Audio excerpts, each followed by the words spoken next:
Star Wars The Clone Wars is some of the best Star Wars media since The Empire Strikes Back. Now, like most of you guys, I absolutely love Star Wars. I've loved it ever since I was a kid, and it basically grew up with me. It was my childhood. I played all the LEGO Star Wars games, had most of the toys. My love for the franchise mainly comes from the original trilogy era of Star Wars, because that's mainly the films I grew up on. Another thing I watched as a kid was the animated series on Cartoon Network, Star Wars The Clone Wars. Admittedly, Clone Wars wasn't a major part of my childhood. I honestly don't even remember all that much about it from maybe about 1 or 2 episodes. Now, my friends have been telling me for months to watch Clone Wars again because apparently what I've heard is that it's Star Wars at its best. And since Disney Plus has released all 7 series of it, I thought sitting at home in quarantine is the perfect time to sit down and binge all the best episodes and storylines. And good God, what have I been missing out on? Now let me explain. Clone Wars is an anthology series, which means that all the episodes are not always told in chronological order. In fact, the first episode chronologically is Season 2 Episode 16. Don't worry, if you think you're going to be confused, there's plenty of guides online that will sort you out. Honestly, you don't even have to watch all of it to have a good time. I haven't even watched all the episodes yet. I first strongly recommend you watch the Christophsis arc first, which gives you a good introduction to the new characters like Ahsoka, Rex, Ventress. Then after that, you could basically do whatever you want. You could jump into almost any arc in the series and not having to worry about any episodes before it to understand what's going on. If you're thinking that the show doesn't have any stakes because all the main characters are in Revenge of the Sith, don't worry, Clone Wars introduces so many new characters to root for in the show. The whole fandom thought Ahsoka was going to die because she's not in Revenge of the Sith. At first, she was one of the most hated characters in Star Wars, but with the show's incredible direction and beautiful storytelling, makes it into one of the best in the entire saga.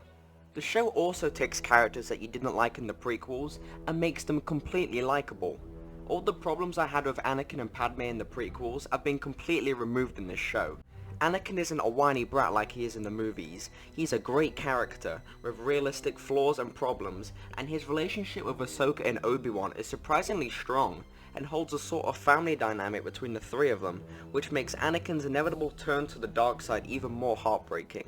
In fact, I love everything the writers do with the heroes and villains in this show. They are given such well thought out story arcs, which leads to some really creative and immersive stories. Each character gets plenty of storylines which explores their personality wonderfully, and tackles some really mature themes for a kids show. Honestly, I just love the fact that the creators behind this show could basically do whatever they want, and let their creativity free, which leads to some really fun and exciting stories. Especially Obi-Wan and Anakin, who the writers give the all-star treatment to. Also, what surprised me the most is that the writers also give you reasons to root for the villain characters too. Ventress at first is just shown as a typical side villain to Count Dooku, but when she's replaced by her master, she basically goes rogue and follows her own path to discover who she really is. You really start to root for her as the people she learned to trust over the years take almost everything away from her and becomes a completely different character. Like becoming a bounty hunter. A rogue Sith apprentice becoming a bounty hunter? That sounds so much fun. It's stories like this that have no right being as good as they are. I know that I miss talking about certain characters, but I'll get into them later. But can I just say that this show on a visual standpoint looks incredible. Sometimes you actually start to forget that you're watching a kids cartoon at times, because it feels really cinematic.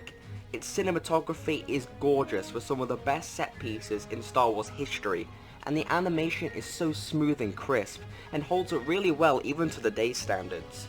Each show ups the quality by a massive scale. Season 1 is a little junky on animation at times, but shines beautifully in the later seasons, specifically Season 3.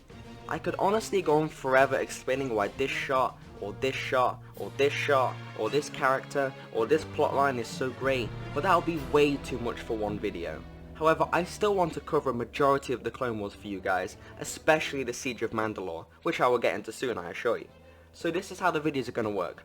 I'll talk about all the best stories and characters separated into little chunks in separate videos so I can cover a big portion of the Clone Wars and convince some of you to start watching this show and why it's some of the best Star Wars media out there. Let us begin.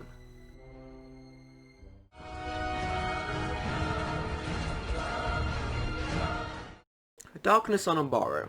The premise of this story is pretty simple. Captain Rex and the 501st are assigned to take the capital on Umbaro. Pretty simple, right? Well, no, the twist is that their general Anakin Skywalker is called to return to the city planet of Coruscant, and is forced to temporarily turn over his command of his troopers to the Jedi Commander Pong Krell. What I absolutely adore the most about this arc is what they do with the clones. They aren't just shown as just soldiers, these are people, with their own individual characteristics and flaws, and shows just how these group of guys are affected by war. This show tackles a common theme with the clones, which is what it means to be human. Not in this storyline in particular, but I'd say it's worth mentioning since I'm on the topic of clones. You also really buy the friendship between the group of clones, and you understand why they all refer to each other as brothers. Sure, they have disagreements sometimes and bicker between one another, but it never ends up in full-blown arguments. It's because they're all friends and they respect each other's differences. As a side note, I adore what this show does with the clones as a whole, with each trooper customizing their helmets to look unique and giving them themselves codenames to tell each other apart, to gain some individuality. And this arc in particular makes each individual clone's personality shine, in particular Captain Rex, who gets the all-star treatment in these episodes, which really adds to his character as a whole. Throughout the story, his inner conflict about following orders really makes him question his sense of right and wrong, and as Krell continues to give him orders he completely disagrees with, he has to bury those thoughts inside because he believes that it's for the good of the Republic. His brothers are the only ones that stand up for Krell's incompetent leadership, which really messes up Rex as he is torn between whether to remain a good loyal soldier and follow orders, or to do what he thinks is right for the betterment of his troopers. The Umbaro story has some of the best action in all of Star Wars. You get the sense that some real battle is about to take place just by the opening scene alone.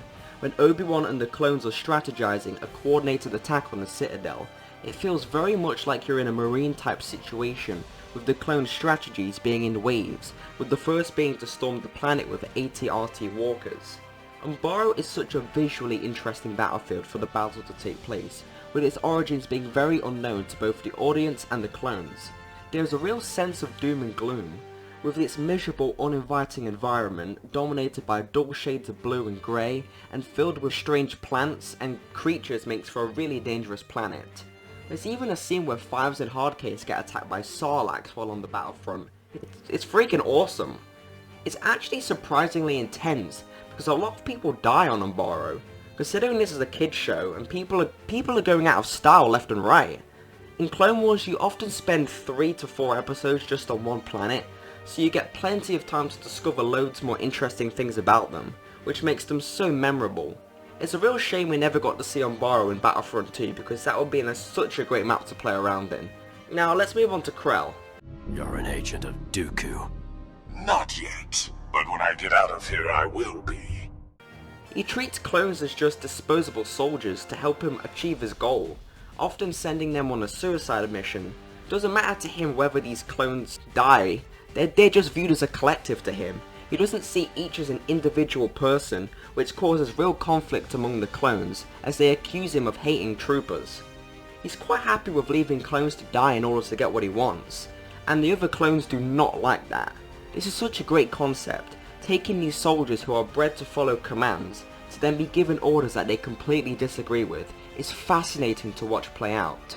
There's a moment where the troopers are walking slowly side by side, debating amongst one another, questioning Krell's leadership, which causes some disagreement within the clones themselves. Some agree with Krell's judgment of the situation, while the majority think his orders are insane, which causes such a big divide between the brothers. Overall, I thought the premise of this story was genius, and it's probably one of the best in the entire show. Here's the episode list. Watch all 4, you have a freaking blast. Now, I'm going to take a pause about talking about storylines for a second, because I want to use this time to talk to you guys and gals about a certain special someone. A character who I believe deserves his own segment of the video. Darth freaking Maul. I would honestly suggest you start watching this show purely for Darth Maul alone. If you thought he was wasted in The Phantom Menace, well, look no further, ladies and gentlemen. Clone Wars makes him into such an amazing villain. It's honestly so hard to put into words how much I love Maul in this show. His brother Savage Opress goes to find him on a junkyard planet, and he figures out that he's being stalked by a Centurion spider-like creature, which is revealed to be a deranged Maul. I mean, his mind is broken. And don't worry about the weird spider legs, he gets normal legs down the road. The only thing keeping him alive is his fueling hatred for Obi-Wan Kenobi, for humiliating him and cutting him in half on Naboo, leaving him for dead. And after Mother Talzin restores his legs on Dathomir, Maul wants nothing more than some sweet, sweet revenge. Yes, we shall start with revenge. He massacres an entire village full of people just to get Obi-Wan's attention. After that, Maul just goes on a giant rampage across the galaxy, which leads to battles involving entire armies in an attempt for Maul to gain power and become just one guy ruling the galaxy. His confrontations with Obi-Wan are so intense and their interactions are so fascinating to watch go down.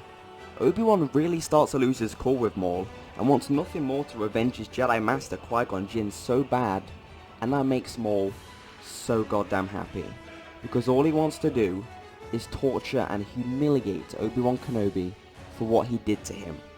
What makes Maul so great as a villain is his mere presence on screen that terrifies the audience. Whenever he is on screen, nobody feels safe, and he could literally snap at any moment, because Maul is such a cold and calculated villain.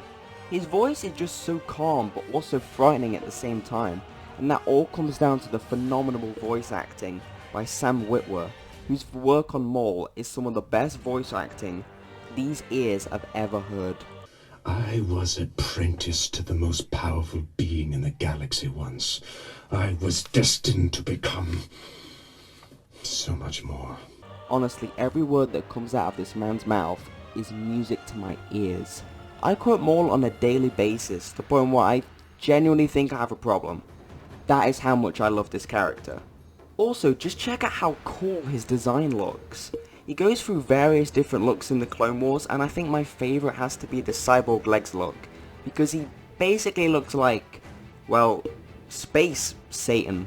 Did I also mention the fact that Maul goes from nothing to the ruler of Mandalore in just a few episodes? And if you haven't seen it, it's the coolest thing you've never seen.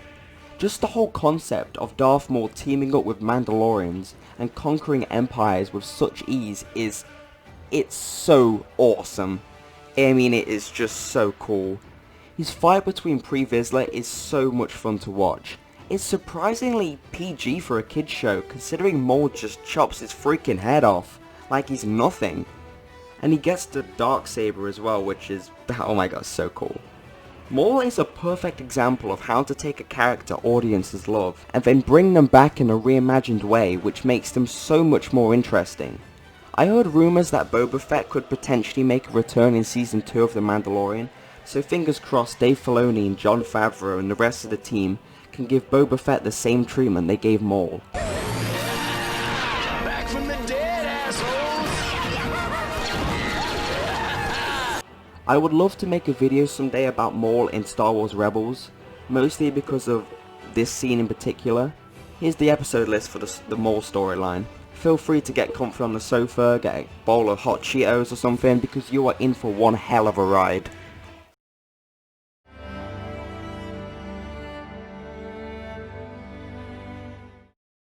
Ahsoka's last arc is literal perfection. Anakin and Ahsoka investigate into the bombing of the Jedi Temple, and when the Council suspects it to be Ahsoka herself, they turn on her, which causes her to go on the run to prove her innocence. Now, before I get into the story, I think it's safe to say that these 4 episodes alone have some of the best visuals in all of Star Wars. I mean, it is absolutely mind-blowing what the team has managed to accomplish here. There's just such a huge spectacle to it, and I can make the entire rest of this video just talking about why certain shots are so great, especially in the entire sequence where Ahsoka Tano is escaping from prison, which feels so cinematic. And also the fact that it's raining in this scene reflects the tragic tone for the episodes, and with its lack of quick cuts and long takes, makes the animation flow so smoothly. Also, Ahsoka is just so badass in this story. This character has come such a long way from her introduction in the Clone Wars movie, and it really shows in this arc that she is much more than just a Padawan, and can easily handle herself without the help of her masters, Anakin or Obi-Wan. The whole story shows her struggling with her faith in the Jedi Council, as she feels betrayed that they think they would do something like bombing their home. come to think of it, Anakin is the only one who was willing to even defend her. Oh, and speaking of Anakin, these 4 episodes really add to his character, as he also feels betrayed by the Council, that the people he's grown to trust growing up turn on the person he cares for the most. And considering he's the only person to stand up for Ahsoka, really messes him up and completely changes his view on the Jedi Order. It also changes the audience's views on the Jedi too, with them being shown as more of a committee than individuals. Also, this story is surprisingly intense. Even though I knew Ahsoka was in the later seasons of Star Wars Rebels, I was still on the edge of my seat the whole time, as I genuinely did not know what was going to happen with Ahsoka. The writers completely subverted my expectations, in a good way, and that goes to show just how great the storytelling is. Another thing that surprised me was the appearance of Ventress in the later episodes of this story, which they had a really great bond with. As Ventress is basically the dark side equivalent of Ahsoka, it would only make sense for them to help one another, and they both realised that pretty early on. Also, I need to add the fact that the action in this arc is so freaking good. I'm sorry I have to talk about the prison escape scene again, but there is just so much going on here in terms of action. The lightsaber combat feels so fluent, and the amount of clones and gunships chasing after Ahsoka really feels like she's struggling to get away. I love the use of location in this sequence too, as Ahsoka starts fighting off in prison, then the chase continues over to the landing pads of Coruscant, and finally ends up in the close quarter tunnels. It's really intense, and before I finish up this video, I just gotta talk about one more thing, and that is the ending of the storyline. Ahsoka Tano leaving the Jedi Order was the perfect ending. It was such a heartbreaking way to end the story, as well as Season 5 as a whole. You actually support Ahsoka's decision, but at the same time, she is leaving everything she has behind. And this is so distressing to Anakin, as Ahsoka means everything to him. And he feels like he has failed her, and he is partially to blame. On top of that, the cinematography for this scene alone is so beautiful. And the score played over the top of this scene is so moving. It was such a beautifully executed scene, and I am so impressed with the writing team for even making this scene possible. So that's all I've got time for today. I really hope you guys have enjoyed what I've had to say about Clone Wars, and I'll talk to you guys in the next one. See ya!